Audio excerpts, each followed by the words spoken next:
শীতকালে ছুটির দিন মানেই একটু আলসেমি, একটু দেরি করে ওঠা, গড়িমসি করে এক কাপ চা বানানো, তারপরে আরাম করে সেই এক কাপ চায় একটু চুমুক দেওয়া। আমি আবার আজকাল কম চিনি খাওয়া শুরু করেছি। ইচ্ছে আছে কম চিনি খাওয়ার, কিন্তু সেটা আর রাখতে পারি না। যখন চা বানাই তখন একটু বেশি করেই নিয়ে ফেলি চায়ের মধ্যে চিনি। আর ছুটির দিন মানেই ভালো খাওয়া দাওয়া, আর তার মধ্যে যদি হয় শীতকাল, এইখানে তারই প্রস্তুতি করে রেখেছি আমি। চা বানানোর আগেই কি জল খাবার হবে তার প্রস্তুতি। কড়াইশুঁটির কচুরি আর নতুন আলুর দম। কাল রাতে শুতে যাওয়ার আগেই আমি এই সমস্ত প্ল্যান করে রেখেছি, এখন শুধু বানাতে হবে। শীতকালে কড়াইশুঁটির কচুরি দিয়ে জল খাবার না খেলে মনেই হয় না যে শীতকাল এসছে। কাজেই প্রথম শীতে এটা খাওয়া মাস্ট। আর সব কিছু রেডি থাকলে বানাতে আর কতক্ষণ লাগে। আর সবচেয়ে বড় কথা হলো ইচ্ছাটা। খাওয়ার যদি ইচ্ছে থাকে তাহলে এমনিতেই বানানো হয়ে যায়। অনেকে বলে ঝামেলা ঝঞ্ঝাট কড়াইশুঁটির কচুরি বানানো, আমার কিন্তু বেশ ভালোই লাগে এগুলো বানাতে। এক একটা কালে এক একটা সময় এক একটা ঋতুতে এক এক রকম খাবার, সেটাই তো ভাল লাগে, তাই না? তবে গিয়ে বোঝা যায় যে হ্যাঁ, সেই ঋতুটায় এসছে। এরপরে যেমন পিঠে পুলি হবে, তারপরে গরমকাল আসবে, তখন আমের সিজন হবে, সেই অনুযায়ী তখন আমের বিভিন্ন খাবার বানানো হবে। তো এইরকমভাবেই চলবে, এরকমভাবেই ভালো লাগে, প্রত্যেকটা ঋতু উদযাপন করা যায়, তাই না? আগে অনেকবার আমি কড়াইশুঁটির কচুরির রেসিপি দিয়েছি, তাই আর নতুন করে দিলাম না। সাথের আলুর দমটা সম্পূর্ণ নিরামিষ আলুর দম করেছিলাম। পেঁয়াজ রসুন ছিল না, তবে আদা দিয়েছিলাম। আদা দিলে জিনিসটা খেতে অনেকটা ভালো লাগে। তবে এক একজনের এক এক রকম ভালো লাগে। অনেকে আবার পেঁয়াজ রসুন দিয়ে খাওয়া পছন্দ করে। তবে আমি কড়াইশুঁটির কচুরিটা একদম নিরামিষই খেতে আমার ভালো লাগে, আমি পছন্দ করি ওটাই। আমার বাড়িতেও সবাই ওইটাই পছন্দ করে। সঙ্গে মিষ্টি আর কিছু করিনি, কারণ কড়াইশুঁটির কচুরিটাই এত হেভি হয়, আবার মিষ্টি খেলে আবার সেটা আরও বেশি গুরুপাক হয়ে যাবে। সব কিছু করে জল খাবার খেতে খেতেই কত বেলা হয়ে যায়। আমি আগের দিন বলেছিলাম আপনাদের এখানের মাছের বাজারে আপনাদের নিয়ে যাব, সেখানে দেখাবো কীরকমভাবে মাছ বিক্রি হয় এখানে। এখানে কিন্তু সব মাছই পাওয়া যায়, তবে একদম লিমিটেড। তবে প্রত্যেকটা মাছই কিন্তু ভালো হয়, মানে পচা বা কোনো রকম খারাপ হওয়ার কোনো কিন্তু সম্ভাবনা থাকে না। ওরা লিমিটেড মাছ আনে তো, তাই ওরা দেখে শুনেই আনে, যে যেটুকু আনে সেটুকু ভালো, মানে চোখ বন্ধ করে তুমি নিতে পারো। তবে হ্যাঁ, দামগুলো অবশ্যই বেশি থাকে, সেগুলো আমাদের কলকাতার বাজারের সঙ্গে সেগুলো তুলনা করলে চলবে না, সেগুলো দামগুলো বেশি থাকে।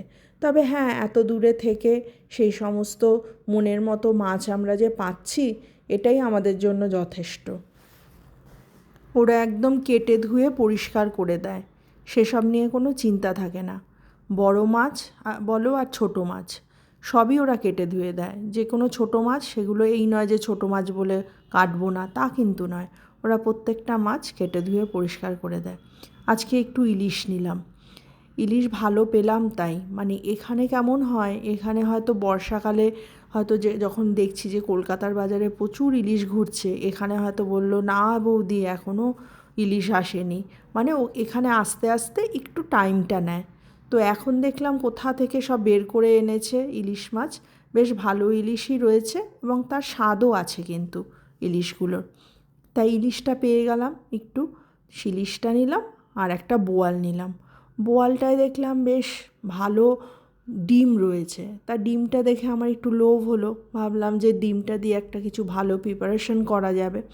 তাই বোয়ালটা না আরও লোভ সামলাতে পারলাম না, বোয়ালটাও নিলাম। আর টুকটাক আরও দু একটা মাছ নিলাম, কারণ আমরা তো প্রত্যেক দিন আমরা মাছের বাজারে যেতে পারি না, এই সপ্তাহে একদিনই যাই, অনেকটা করে মাছ কিনে আনি, পুরো সপ্তাহ যাতে সেটা দিয়ে চলে যায়। তা সেই অনুযায়ী 3-4 রকমের আমরা মাছ নিয়ে নিই। এরপরেও মার্কেটে আরও কিছু টুকটাক বাজার করার ছিল, সেগুলো আমরা একে একে শেষ করে নিলাম। শুধু তো মাছ নয়, তার সঙ্গে আরও সবজিটা অবশ্য ওখানে সবসময় পাওয়া যায়, সবজিটা অসুবিধা হয় না, সবজিটা যে কোনো সময় বললে ওরা বাড়িতে এসে সবজি দিয়ে যায়। আর এখন তো অনলাইনেই সব কিছু হয়ে গেছে, মাছ মাংস এগুলোও অনলাইনে হয়ে গেছে, কিন্তু এখনও সত্যি কথা বলতে আমাদের সেই অভ্যেসটা হয়নি যে অনলাইনে মাছটা অর্ডার দেব, কেমন কি আসবে সেটা ভেবে একটু টেনশানে থাকি। তাই মাছটা সামনে দেখে কেনাই বেশি পছন্দ করি আমরা। এই তো গেল মাছের বাজার পর্ব।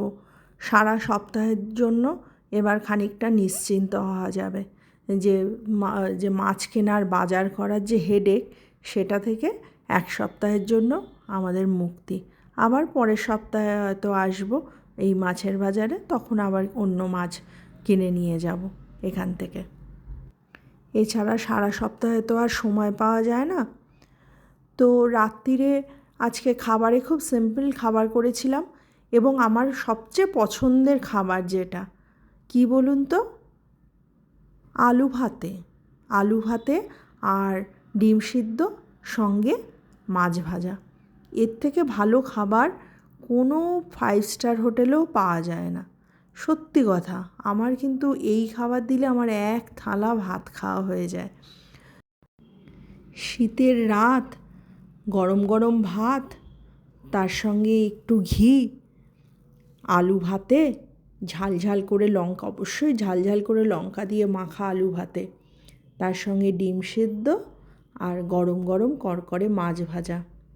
আহা, আর কি চাই, খাওয়াটা একদম জমে যায় তাহলে।